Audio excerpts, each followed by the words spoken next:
Merci d'être avec nous et on commence évidemment par cette catastrophe ferroviaire hier soir en Espagne, au moins 78 morts et cette image, l'une des dernières images qui nous sont parvenues, vous le voyez, le train filmé par l'une des caméras de surveillance au moment de l'impact, au moment de l'accident, image extrêmement rare, on voit bien le train sortir du virage à une vitesse excessive, entre 190 et 220 km/h, image prise par la caméra avant et qui vient de parvenir donc dans les rédactions il y a à peine quelques dizaines de minutes. Image très impressionnante de ce train. Et le bilan pour le moment est d'au moins 78 morts et plus de 140 blessés, dont 20 dans un état critique. C'est donc ce dernier bilan du déraillement hier de ce train à Saint-Jacques-de-Compostelle dans le nord-ouest de l'Espagne. Il reliait Madrid à El Ferriol. Dans le choc, 4 wagons se sont renversés. Je vous propose de regarder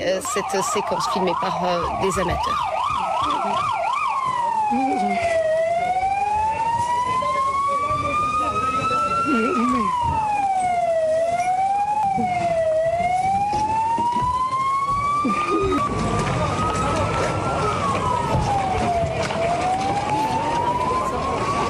¡Qué locura!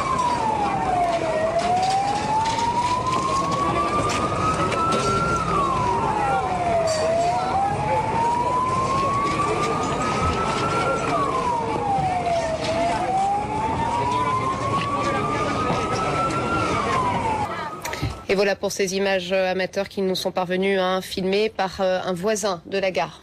Le chef du gouvernement espagnol, Mariano Rajoy, s'est rendu ce matin à Saint-Jacques-de-Compostelle. Vous le voyez sur ces images. Mariano Rajoy, qui est d'ailleurs natif de cette ville de Galice, il a appelé les Espagnols à donner leur sang sur son compte Twitter. Il a aussi rendu visite aux blessés à l'hôpital. On l'écoute.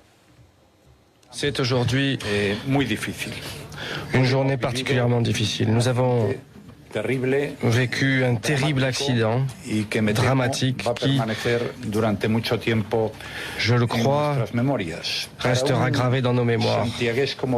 Pour quelqu'un de Santiago comme moi, de Saint-Jacques, croyez bien qu'en ce jour de célébration, eh bien, c'est la célébration la plus triste de ma vie. Je souhaite transmettre en mon nom et en celui du gouvernement de l'Espagne et de tous les Espagnols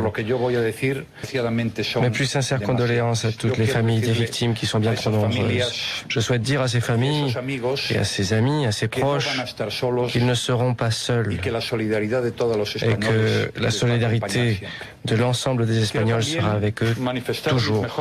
2 enquêtes sont en cours, qui sont bien entendu coordonnées.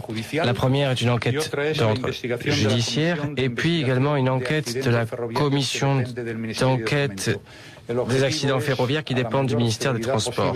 Je souhaite également vous dire que je vais signer aujourd'hui un décret de la présidence du gouvernement déclarant 3 jours de deuil officiel en Espagne.